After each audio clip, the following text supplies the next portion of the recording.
Venons-en maintenant aux actes qui ne font pas consensus. Les divergences sont nombreuses et nous allons les passer en revue une par une. Premier point de divergence, le toucher des parties intimes, qu'il s'agisse des siennes ou de celles d'autrui. Selon la majorité des écoles, malikites, chafiites et hanbalites, toucher directement son pénis ou son anus annule l'ablution, qu'il y ait ou non du désir. La preuve est le hadith, que celui qui touche son pénis refasse ses ablutions, selon l'école hanafite.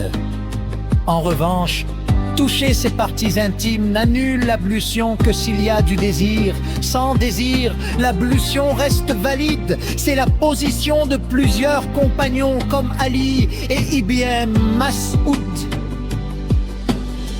Deuxième point de divergence, le saignement abondant. Selon les écoles hanafites et hanbalites, l'écoulement abondant de sang, de pus ou de liquide jaunâtre, par exemple d'une blessure, d'un saignement de nez ou d'une ventouse, annule l'ablution. La preuve est que ces substances sont considérées comme impures, najasa, et sortent du corps, selon les écoles malikites et chafiites. En revanche, le saignement, même abondant, n'annule pas l'ablution. Il s'appuie sur le hadith rapporté par Daraqutni.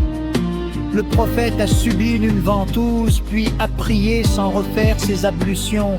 Il s'est simplement lavé l'endroit où le sang avait coulé. C'est également la position de plusieurs compagnons, dont Omar et Ibn Abbas, Abu Huraira et Aïcha. Troisième point de divergence, le vomissement selon les écoles hanafites et hanbalites. Vomir une bouche pleine, c'est-à-dire une quantité qu'on ne peut pas retenir.